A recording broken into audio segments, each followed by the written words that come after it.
Hey everyone, Matt here and welcome back to Hiveswap Friendsim. In the last video, we completed volume 13, and we are close to the end of the game after such a long time, after starting this in April and almost 4 months later. But today, in today's video, we are going on to chapter 14 of Cleanliness and Cloudliness. There isn't too much to say beforehand, so let's get started. This is a dark world, both because it's night and because of the brutal struggle for survival among its polyhemochromatic inhabitants, many of whom seem to thrive on havoc and carnage. You'd be interested to see the Michelin Guide entry for Alternia.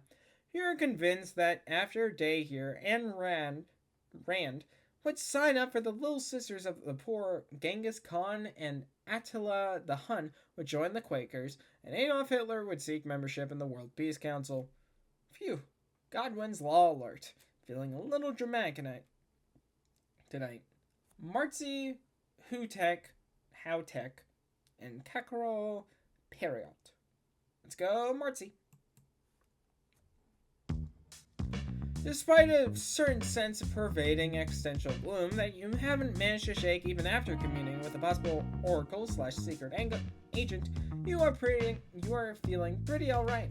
No more brooding in your cliffside apartment. You have fresh thirst this evening, a thirst for friendship. You're wandering around a neighborhood you haven't seen in a while, just a few blocks from where you crash landed. Maybe you'll go pay a visit to the crash site of your ship, even though it's long since been stripped for parts by the local population. Or maybe you'll try and find Diamond to say hi, though you're pretty sure he's still living the nomadic shrubbery lifestyle. You're just here for the nostalgia, honestly. Malay's who? You hardly know her.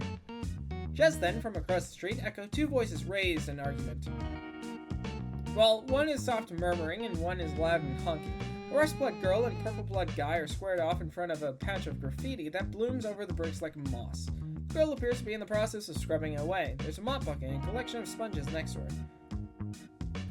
And I told you, this shit is sacred motherfucking Jesus, these words. Iconography, Purple-blood is saying. So fuck the hell off, little red dumpling. Rust-blood seems to say something back that makes him laugh. The sacred iconography appears to be a collection of swear words and a couple colorful renderings of certain sections of troll anatomy you have not yet had the chance to explore. The girl with the bucket wrings her sponge out and stares the clown down. Well, you assume she's staring him down. She's wearing big round goggles to match the bright rubber gloves pulled all the way up to her elbows. Despite the mop bucket, she looks more like a scientist from a B-grade horror movie than a janitor. The purple-blood doesn't have any visible weapons on him, but that doesn't make him look any less dangerous. And unless the girl has a blade in that mop handle, she's totally defenseless. You face this precise scenario more than once, but it doesn't get any easier. No matter how much self-confidence you earn or hardships you endure, life or death, friendship, decisions don't get any easier. Intervene! Who are you kidding? You're never going to leave her to fend for herself. It's against your religion of reflexively and ceaselessly searching for new buddies.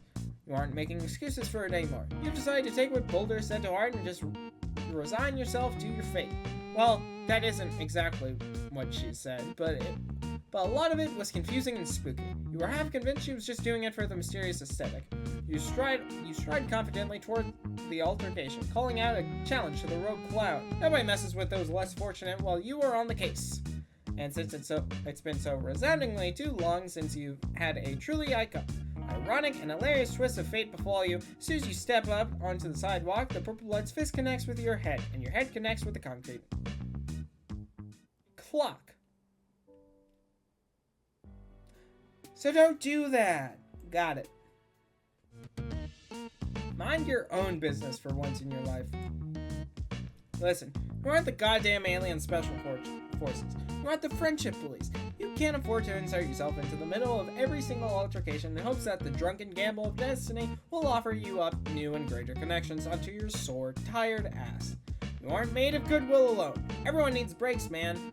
You march casually by, hands behind your back. If you knew how to whistle, you would. Nothing to see here, folks.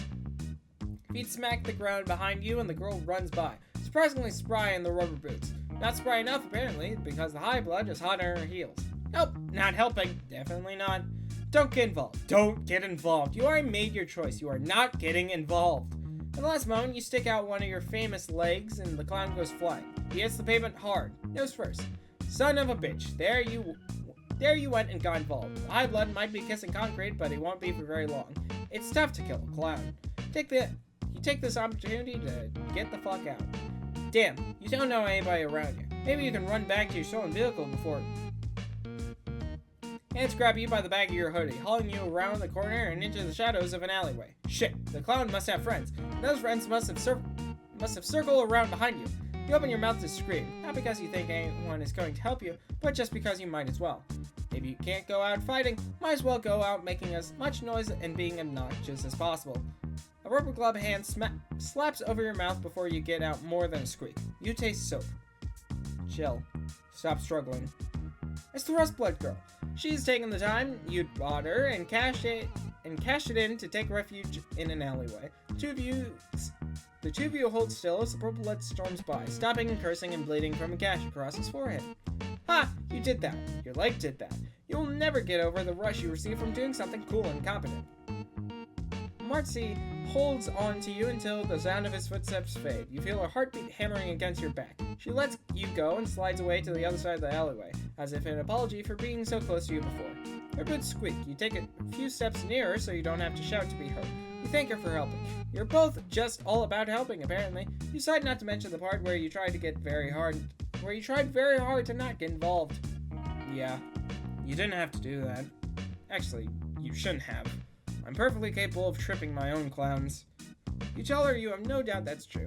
Even if she doesn't have a sword and her mop handle, she seems to have a good pair of legs. Mentioning her mop appears to remind her that she left all of her cleaning equipment out on the street. She takes a furtive glance back down the way the guy had gone, then heads back toward the graffiti. You scamper to keep up. You shouldn't be out alone in a place like this. Not that I can really summon much gumption to care beyond this one walk down the street. But did you come here to die? Because that's what's going to happen if you keep this shit up. What's your deal?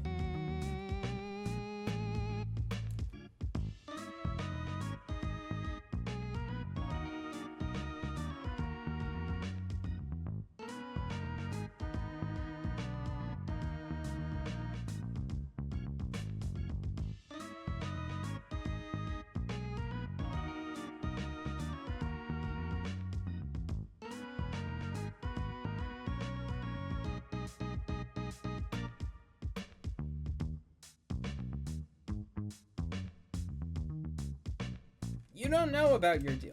You worked really hard to not consider your deal at all, because the existential radio sac that prickles at the base of your neck when you think about your deal, it is astoundingly unpleasant. Attempt to change the subject, you ask her if maybe she couldn't get out of here while she has the chance. Is that bucket really that important to her? Marsti looks at you with a certain eyebrow raise that you're well accustomed to by now. Oh shit, you just put your foot in it again, culture-wise.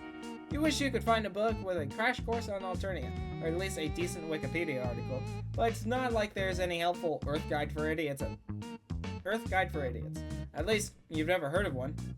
Besides, things are different depending where you are on Earth, geographically. Imagine it's the same for Alternia. You feel positively nauseated at the idea of having to learn a whole new set of societal norms.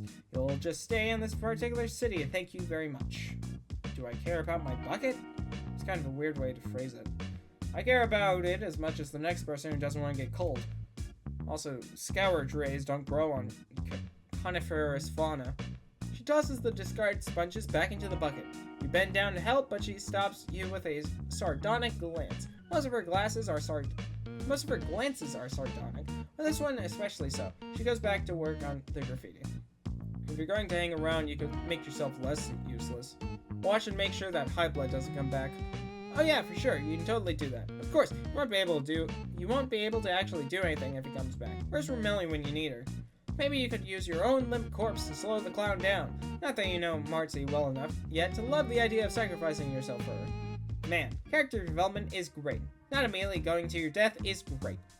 That thought sends a creeping wash of anxiety along your spine. You don't understand it, so you try to distract yourself. You ask Marsti if she just cleans graffiti or if she has other jobs. Okay, well, maybe not jobs. You know nobody on Alternia has an actual job.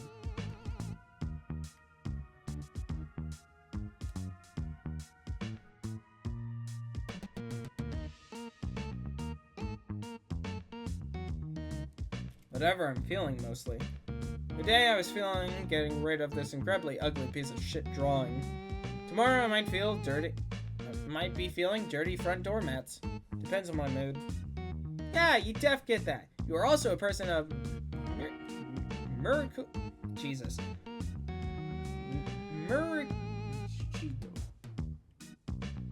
These words.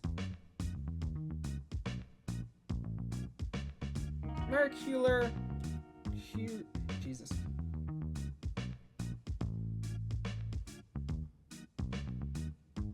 Mercurial moods.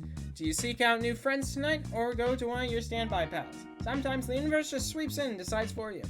Yeah, well, you are extremely weird and focused on weird shit, but also kind of magnetic at the same time. It's freaking me out. Wow, thank you. Marsti dunks her sponge back in her bucket, or scour tray. Right, buckets are dirty. The drones don't make it down here very often, so there's a lot of shit to scrub. You tell her it's cool that she likes cleaning so much. Where you're from, physical labor is considered morally virtuous, but also kind of looked down on. Fuck, maybe you could use an Earth Cultural Handbook your own damn self. Never said anything about liking it. We made the rule that I can only do what I like. She slams sponge down hard into the scour tray, getting water down the front of her apron. This is just what I do. What, do you like wandering around in someone else's hoodie? Accosting strangers? Kind of. Sometimes. You didn't choose the friend life chose you. Well, Marsti isn't a stranger in a strange world like you are. She's got horns, gray skin, and everything. You realize she's a rusty, but come on. Oh yeah. How many burgundies do you know exactly? Well, one, and he is interested in, me, but he's pretty enthusiastic about it. One might say, over-enthusiastic. You think I'm not enthusiastic? She scrubs harder to show you just how enthusiastic she can be. A delicate calligraphy-based rendering of the word globe gobbler disappears beneath her soapy hands. Okay, maybe Diamond is not the greatest example of someone enjoying their hobbies in a healthy and natural way, but you know plenty of other Loblets with cool hobbies. Skyla, Trixie, Srava. Am I supposed to know who these idiots are? Not all Loblets know each other. Oh man, that's not what you meant at all! I'm not going to explain my life story to some random alien. Are you going to help or not? Oh well, you thought you were supposed to be keeping an eye out for clowns. Yeah, well instead you are asking me invasive questions. So now help me scrub. Despite these mixed signals, you pick up a sponge and start cleaning. This is actually a lot harder work than it looks like, and your back and shoulders begin to ache immediately. If Marsti does this every day, she must be ripped under that jacket. She stops talking and you just clean alongside her, worried that you're royally screwing this up. You know how to fix it. The graffiti is quickly disappearing between your combined efforts, and you aren't sure how much longer she's going to put up with you after that. You got to pull out the big friendship guns, and fast. You ask, in your characteristically smooth style, what she's doing after this. Any plans? Just hypothetically? Who knows? Probably I'll just look for more shit to clean. Well, just so happens you know a lot of dirty places, just exceptionally filthy. Oh yeah? Where? Try downtown. You suggest that this place sure looks right for some serious power cleaning, cause, wow, filthy. Yeah, I guess. I was planning on cleaning down here anyway. The drones mostly take care of the high blood neighborhoods. Interesting. Zebra had Loblets cleaning for him, but maybe he's an exception. I'm not here to explain cultural dynamics to you. At least, not for free. You consider mentioning that you are the main character, and that's totally deserving in cultural exposition, but you doubt she'd take that very well. Or take that well. Also, it's kind of a weird thing to say, so never mind that. You show Marsti an alley you recognize. The one with the incinerator where Polypa had gotten rid of her assassination disguise. Here, maybe? Too easy. Okay, well, what about this stretch of road where Romelli killed a dude? There's still quite a bit of purple blood spattered around. Pretty good, but no. I don't have the right outfit for blood. Jesus, picky. Oh, sorry. Are my personal preferences inconveniencing you? No, but you aren't used to this shit taking so long to pop off. Usually you've made a friend by this point, or you've been killed. You've been killed before? Where are you? A pur beast? 9 lives? In retrospect, that was also a pretty weird thing to say. You meant it as a metaphor. Sometimes your internal monologue gets out of hand and spills out into your interlocution. Whatever, dude. You're considering just bringing her back to your place to clean up the mess you made there when you realize Marsti is no longer with you. You turn around to find her gazing down an adjacent street into an empty lot. The space gives you a brief twinge of recognition before it fizzles away into nothing. Meh, probably just deja vu. At first, you don't notice the person sitting on the tire pile, because without her other half, her silhouette is underwhelming. Oh, fantastic. Hey, Normie. Oh, hi, Focal. It's been a while. I forgot the voice I did for her. She might notice that you are a whole lot less normal than you used to be. They're right. They're weird as hell.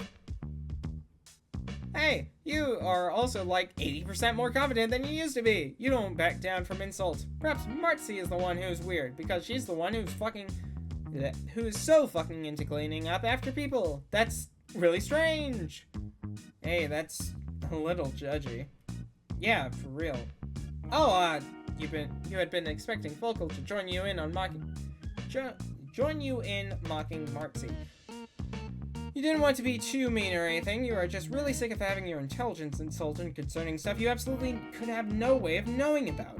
You wanted to make her look like an asshole, but as usual, it seems to be, in fact, you who are the asshole. Marsti seems to agree. Hey, maybe go fuck yourself a little bit. You apologize. You didn't mean it. You just experience pilot confusion when there's too many friends in one place. You're sorry. You didn't mean to insult her hobby, but she actually doesn't really seem too into it. You are just trying to help. You know plenty of lowbloods who do all sorts of activities. Oh yeah? Who? Well, Focal, for instance. She trolls... Wait, you need another word. She and her boyfriend, harass people, and they seem to enjoy that. Also, there's Skyla, and Chixie, and Sarava. They all excel in their fields, to a certain extent. Right. So how's that going for them? Well, you should flight somewhere. Chixie got skeeved on all the time, and Skyla constantly has to defend her home and Lucis against thieves. Sarava literally had to gouge out their own eye and downplay their psychic power. Vickery, well, here you can tell, Vickery is having a great time falling off cliffs and imagining the firmament above. He might be an outlier and therefore shouldn't be counted. While you're working through your apparent classism through navel-gazing monologue, Marsti is checking Focal out. Like, really checking her out. Who the fuck are you? Focal slaps Marsti's hand away. Keep your prawns to yourself. Marsti raises her goggles up to her forehead. You've got Void Rot. No shit, troll Sherlock. Marsti gives her another once-over. She looks impressed. You honestly can't blame her. Marsti likes grimy things, well, Focal's right up her alley. Dirt El Dorado. Selfishly, you wish you'd met Marsti back when you were more of a wreck at the beginning of your adventure. You're filthy. You have no idea what you're talking about. Also, fuck you. Marsti touches her on the forehead, slowly this time, so as to not take her by surprise. Focal resembles a nervous little bug trying to decide whether or not to scuttle away. Do you think the dirt helped keep you insulated? It's actually the opposite of that. If you were less grimy, the energy transfer would be easier. Oh right, Cuprum isn't here, which means her giant battery isn't here either. Yeah, I sent him out for takeout. I needed a break. But won't she, die? Not instantly. Does your hot top die as soon as you unplug it? What are you, a fucking Void Rot scholar? What do you know? I know a lot of things. Ask Marsti if she's interested in medicine. Maybe she could go into that. Marsti rounds on you in stark irritation. This is the most emotion she's shown you since you've met her. Whatever you're trying to do here, stop. I'm not stupid. What do you think they'd say if I applied to be a medic off-planet? They'd laugh their asses off and hand me a saturated scrub pole. And if they're feeling that's if they're feeling generous. This is what I do. So let me do it. Chastened, and uncharacteristically speechless, you nod and let Marsti turn back to Focal. You really don't want to just leave it like that, but maybe the truly friendly thing here would be less trying to improve your friend's life and just letting them live it. Diamond had told you much the same thing all those months ago. That he's planning to just keep his head down and try and stay alive. It's not uplifting, but maybe not everything has to be. Marti gives Volko some advice as to the best way to make sure her body retains as much energy as possible. Volko groans, and you're pretty sure that if she had eyes, she'd be rolling them. You do notice, however, that she listens. Marti starts back down the sidewalk after that, pushing her scour tray in front of her. After a moment's hesitation, you follow, half expecting for her to get mad again. Instead, she just slows down so you can catch up. She's pulled her goggles back down over her eyes. You think they're probably more there for social reasons than protective ones. Sheepishly, you apologize for being a busybody back there. You're just really used to wanting to help people out. Kind of for selfish reasons, friendship reasons, but still. Yeah, it's fine. No hard feelings. You just like fixing things when they're busted, or when you've busted them through your own chronic idiocy. Sometimes you've just got to do what you can, but you think Marti might understand that a little bit. Yeah, I think it might. Sometimes it'd be like that. Sweet! Alright. And then back to Kakarot? No, that's different.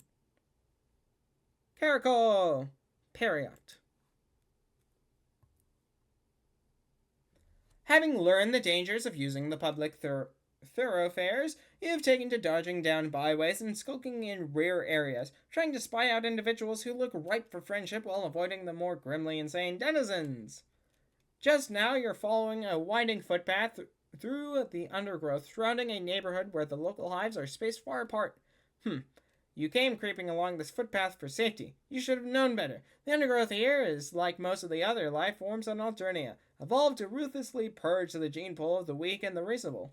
Coiled, spring-loaded stalks with foot-long thorns flank writhing bushes with razor-edged leaves, which in turn crowd tentacled flora with toothed lobes oozing liquid that hisses and smokes when it touches the ground.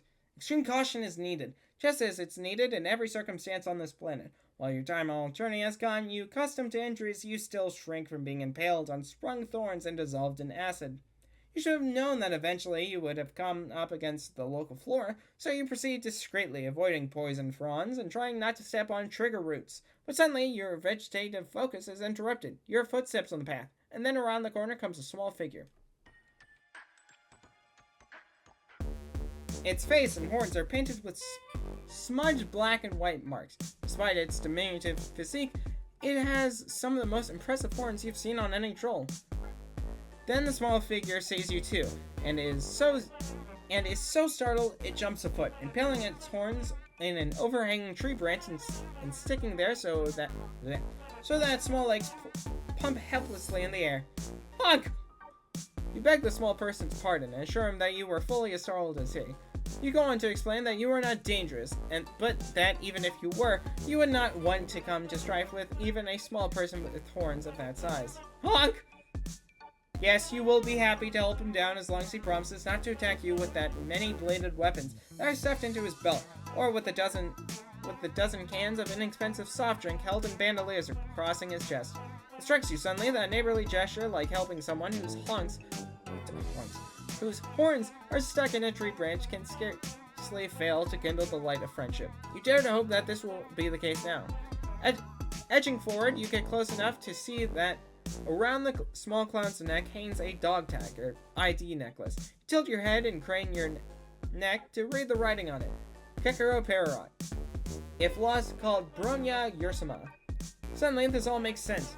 This Kekero Parrot must be one of Bronya's reject wrigglers, who, having grown to childhood under her tender care, has gone out into the world to seek his fortune. That would account for his small size, short legs, and small stature relative to his horns. You eagerly pull out your palm husk, happy for an excuse to pester your old friend, but you've got zero signal out here. You wonder if the surrounding vegetation eats palm husks palm husk signals. Just as it looks like it eats everything else. Disappointingly slip your palm husk back into your pocket. Honk. We apologize for the delay, explaining that you were surprised to find that you appear to have an acquaintance in common, whom you hope you will have time to discuss later. For now, you are ready, willing, and hopefully able to help him down.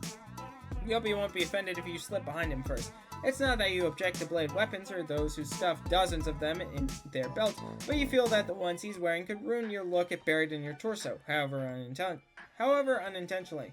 You edge past the weapons, being careful also not to touch the spring thorns growing at the edge of the path, or their trigger roots. Once you're behind Karako, you grasp his horns firmly and pull, withdrawing them from the tree branch and allowing him to drop lightly to the ground. Honk! You tell him that he's very welcome. Then there's a moment of awkward silence as you try to think of something else to say. Fortunately, your new potential friend is not as devoid of social graces as you are, and gets the conversational ball rolling himself. Honk?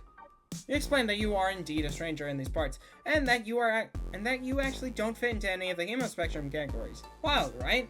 Although not as strange as you used to be, you like to think, you're really starting to blend in with the local color. Honk? Well, you'd rather not exhibit your blood just now. You're a couple of quarts low due to the robust conditions of life on Alternia, some of which you have recently had the honor of encountering. Honk. You sympathize. Slinking along these hidden paths in the Alternian woods can be tough on the morale. The smell alone is enough to make strong men weep, and the vegetation looks like it was designed by the Marquis de Sade. Not that he knows who the Marquis de Sade is. You can't help but feel that it would be so much better if one only had a skulk buddy, you continue. How wonderful it would be to travel these dusky lanes with a kindred spirit, a twin soul, fellow traveler, an intimate crony.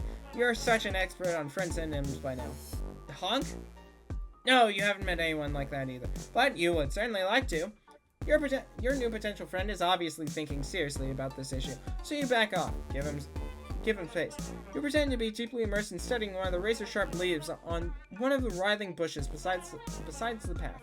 You aren't one to force yourself on others or try to unduly influence their friendship decisions. Okay, well, maybe you forced yourself on others in the past and tried to influence their friendship decisions. Maybe you've even done this a lot, but you've recently evolved as a person. You now know that friendship is something that has to come authentically from within. Friendship is spontaneous. Real friendship sprouts naturally from the soils of mutual respect. The best friendships grow and ripen over years and are not rushed or forced. Of course, you've only known this small person for about 5 minutes, but you have to start ripening sometime. You're reflecting thus on the theme of friendship when a loud pours suddenly from the sky above you. It's a crackling, sizzling sound, like a chitinous thing with too many legs struggling in a hot frying pan. Karako jumps so violently that he nearly gets his horn stuck in the tree again. Looking up, you see a floating metal object, vaguely troll-shaped, but huge, faceless, metal, and with numerous sets of lightning bolt-shaped horns coming out of its head and neck. It's also not a very sparkling conversationalist. Skrrr, it remarks in a flat, echoing blare. Skrrr. It elaborates further. Honk! Leap to your proto-friend's aid. You leap to protect your proto-friend. You leap to your proto-friend's aid. Thinking quickly, you push Karako against a large rock that juts out of the undergrowth nearby and jump in front of him, showing him from the drone with your body. You then pretend to be leaning against the rock in an attitude of tranquil repose. Several of the blade weapons in Kakaro's belt poke you in the ass, but you don't let this show on your face. Instead, you yawn elaborately and check your wristwatch. You don't have a wristwatch, but you don't think drones know what a wristwatch is anyway. You pretend to smoke a non-existent cigarette. Again, you're not giving anything away, because drones don't know what cigarettes are either. But the drone has apparently taken an interest in you. It floats down between the trees and undergrowth, and hovers above the path several meters from where you're pretending to relax against a rock after a long day of hiking through scenic shit-smell forest. It's quite a terrifying sight, actually. The drone absorbs soullessly, making Karako jump so that several of your internal organs are threatened. However, you maintain what you believe the local populace would call a stiff upper whistle pillow. The drone's blank metal head studies you, or it could be studying something in the opposite direction, or even the drone equivalent of a piss.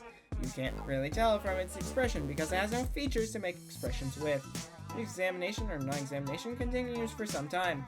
But your diminutive potential friend is well hidden from view, and after a while, evidently concluding that you are an inanimate object that makes unaccountable gestures with its wrists and fingers, the drone floats upward again, gaining speed until, with a dreary swing, it whizzes off somewhere to find other hapless, non-standard citizens to euthanize.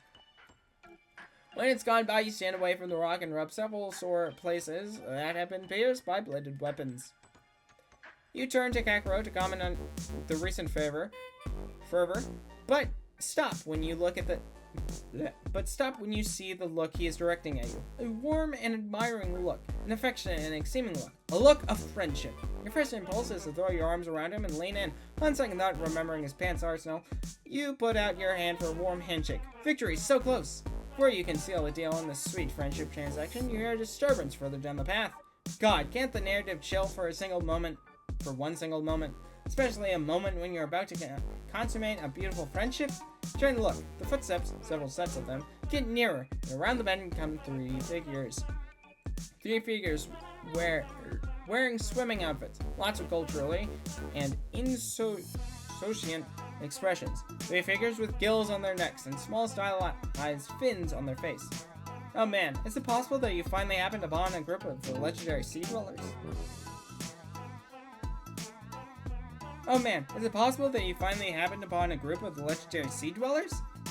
They stop short when they see you and Karako, obviously startled. They sigh you. You sigh them. Then Finhead Interloper 1, in a one-piece and diamond earrings, whispers to her companions, and all three burst out laughing. Finhead Interloper 2, in a violet wetsuit and rings, slaps her upper thigh, and Finhead Interloper 3, in checkered swimming trunks, holds his sides.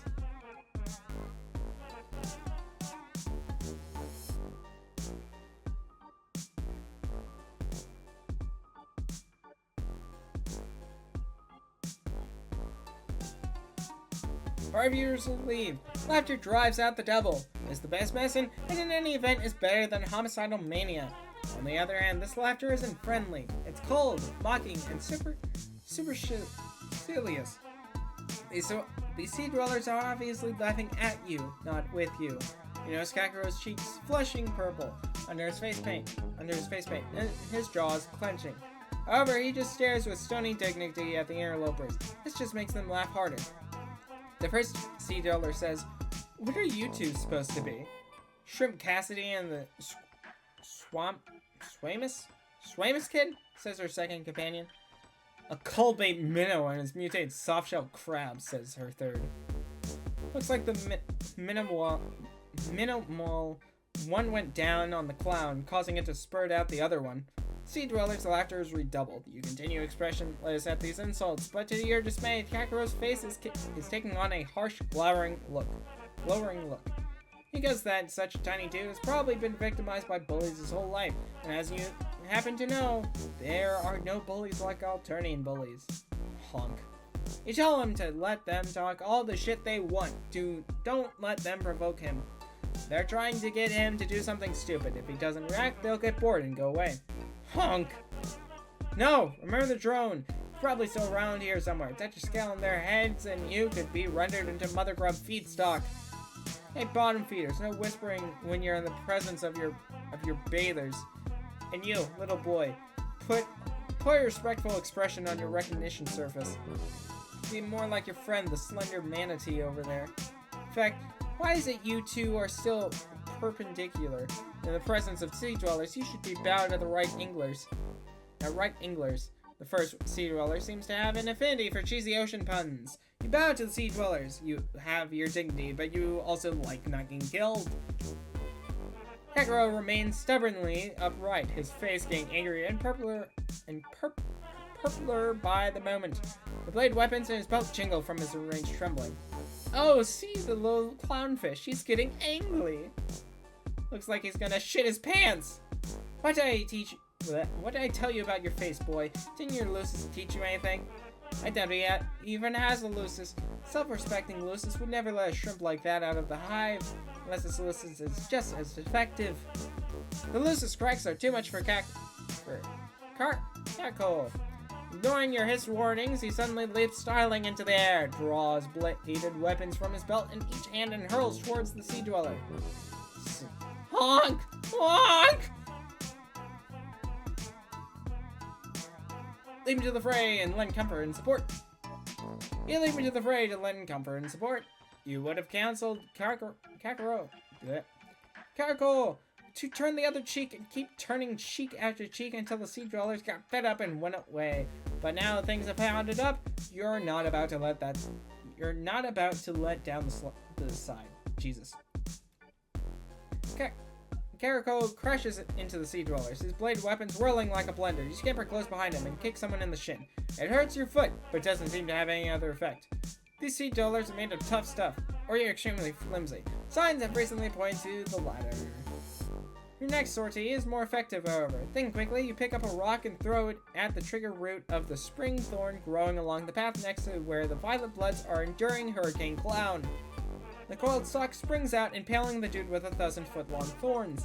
He is thrown off balance, and violet blood begins to flow copiously down his body. That's a hue you haven't seen before.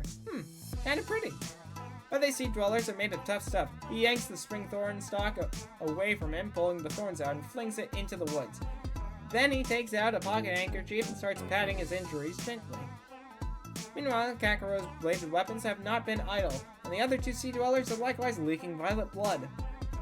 But these bastards are hard to kill. You remember Polipota telling you that, as you watch one of them grabs one of the blade weapons from Kakaro's hand and buries it in Karako's stomach. This, unsurprisingly, is distracting for a poor little clown, allowing two of the finny sons of bitches to grab handfuls of blade weapons from his belt and bury them in various parts of his body. You dance around delivering harmless kicks and curses. Karako is still waving his weapons, but he seems to be waving them more slowly now. Then, as more and more blade weapons are buried in his body, he seems to lose focus. The weapons he's been brandishing fall from his hands. Finally, he falls to the ground in the center of a spreading pool of purple blood, twitches feebly for a minute and then still, staring disbelief at the corpse of one who, if he had been spared just a short while longer, would have been your friend, one despised and rejected, a clown of suffering, familiar with pain. They'd flogged him and mocked him and spit on him and then killed him. He struggled to come to terms with this.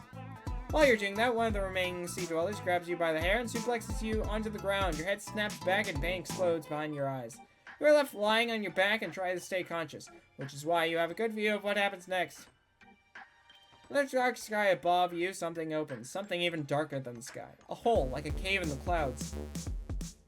It widens until you can see that in the cave, a carousel with wooden horses mounted on brass posts rotates. The horses plunging up and down in time with carnival music played by a mechanical organ.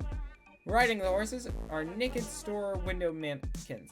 Their legs slung awkwardly over the horses' backs, their stiff arms down by their sides in whatever pose they were created, their horns huge and wildly shaped. In the darkness above the carousel, other naked mannequins with plastic wings tied to their backs are supported on wires, and above these, in turn, a net of white Christmas tree lights twinkle against the roof of the dark cave or circus tent or whatever it is, throwing their dim starlight illumination down on the rotating carousel. As you watch, two of the winged mannequins break loose from their wires and fly down from the dark region into the night sky in the dimension Alternia occupies. That tongue twisting. They maneuver until the stiff hands on the ends of their stiff arms are underneath Karako, and then they lift him up into the sky and into the dark carnival. You hear a last faint reviving honk as they set him on one of the wooden horses, and then the hole in the sky closes, and there's nothing but the night sky above you. All is silent and still again. An odd feeling comes over you. You don't think you've ever felt such a feeling, just the reality of how utterly insignificant you are. Sure, you've spent the last few months wandering with no desire but the desire for connection, and you are, in a way, a being unique in this galaxy, but honestly, what does that even mean? You flit in and out of people's lives. They're 1 minute, gone the next, always moving from friend to friend. You are, for all intents and purposes, a virtual non-entity, a bland point of view vector, a neutral second-person narrator, barely coming into the picture, a retiring entity expressing only a simple, one-dimensional desire for friendship. But just about now, you feel that things have gone pretty far, and just about now, you feel that you've had about enough. Enough of arrogant high blows. Enough, in fact, of short wavelength hemotypes carelessly and without compunction, killing and maiming and exploiting those of longer wavelengths. Of a survival of the fittest regime, that seems to come down to survival of the most violent psychopaths. Is this a moral universe or is it not? You ask yourself, are repulsive cruelty and sickening evil punished in this universe or are they not? Does an ethical force operate in this universe or does it not? You don't know the answer to these questions, but you do know one thing. You intend to depart for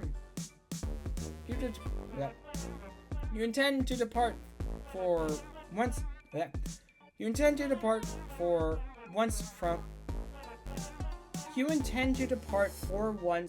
from your one-dimensional persona. You intend to punish repulsive cruelty and sickening evil if it comes within your ability to do so. You intend to create an ethical force field in your local region. You intend to exert some moral gravity right around where you are if you possibly can.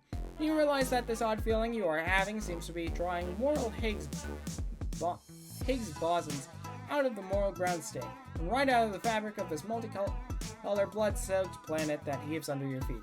You take it on the aspect of clown stalker. Seizing 2 cans of inexpensive soft drink from where they fell from Karako's bandoliers, you shake them and pull the pins. Then, with malice as a forethought, you direct the twin streams at the sea dwellers. You smell banana and strawberry as the deadly streams play upon them. Already weakened, they fall back with their cries under the withering onslaught. As soon as the streams slacken, you take up 2 more cans, shake them, and deal out death to the unrighteous. You smell peach and diet root beer this time, but no pity softens your heart.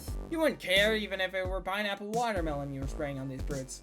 But these pinheads are made of tough stuff. Rallying even in the face of this intense onslaught, they push forward, and seizing some bladed weapons from the purple blood pool, advance upon you. Not one step back, you vow to the memory of Karako Period. What? I don't know. You stand your ground in desperation, grabbing some cans of diet tonic water and club soda and opening up your batteries once again, but to no avail. The trident pierces you to the bone, followed by a scimitar, a tomahawk, a short spear, and so many other bladed weapons that the sheer weight of them drives you to the ground, where your red precious blood flows in moderate streams, mixing with the purple blood of your proto-friend. Yeah. This is the end, you realize, but you are glad you died in righteous battle. You are glad you created even the tiny sputtering temporary moral force field in your local region that you did. You can feel your life and narrative point of view slipping away, but you are content. Yet what's that above you? I can't speak. Yet what's that above you? What's that you see above you now? The dark space has opened up, even darker than the night sky, and 2 stiff-looking winged figures are descending. They land next to you and gently place their stiff hands under you. Then they ascend once again, lifting you higher and higher into the darker space. As you pass the boundary of the heavenly carnival, your life seems to revive within you, and as the fabric of the place closes around you, and the 2 stiff mannequins place you on a carousel horse next to Karako, you realize that planets, universes, dimensions, realities, powers, principalities, and cosmos come and go, but friendship is forever. Friendship. Alright, that's it. That's the good ending. I would hopefully rightfully assume. Alright, editing Matt here. I apparently did not get this option does not lead to an actual ending, or not one that gives you a befriendment. So we will instead grab him by the coattails and try and keep him from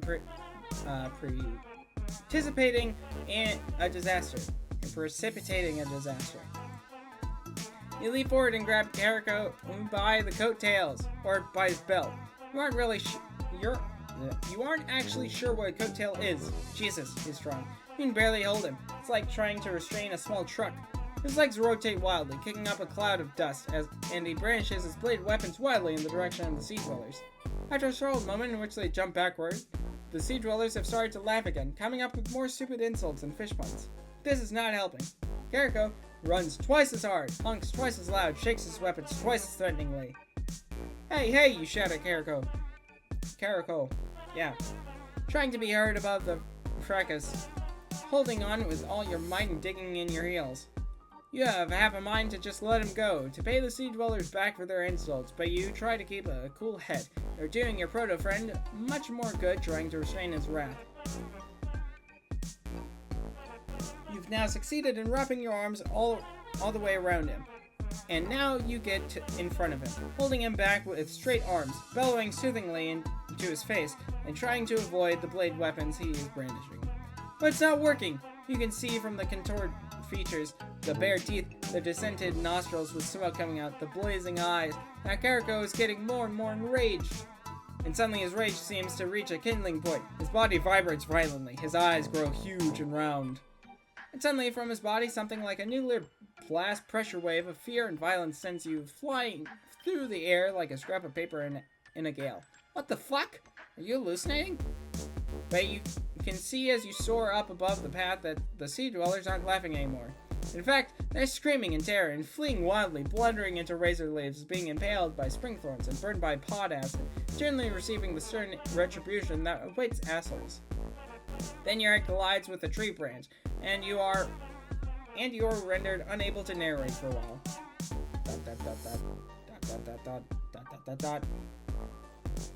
You wake up lying in the dust. As consciousness returns, you realize that you're lying on the path, and as it returns further, that a small clown-painted figure is seated next to you, quite calm now. He smiles fondly as he sees you sit up. Honk! Smile in return. You express relief that he realizes you were acting in his best interest, holding him back from the finheads. And now, though largely because of his unexpected burst of clown sorcery, or whatever that was, everything has turned out for the best. Karako holds up his arms for a hug, but then remembering his blade weapons in his belt, sticks out his hand. You shake it warmly. Yay! No text. Sweet, and that's editing Matt. So back to the video. So yeah, that's all for this time on Hiveswap Friendsim. In the next video, we will continue on with the next volume, and the next, and the next. But we are much closer to finishing this game, and then we will quickly move on to Pester Quest, and then finally on to Friendsim 2. If you like the video, like it. If you want to see more of my content, make sure to subscribe and check out other videos on the channel while you wait for the next upload. Have a good day and do you do best. See ya!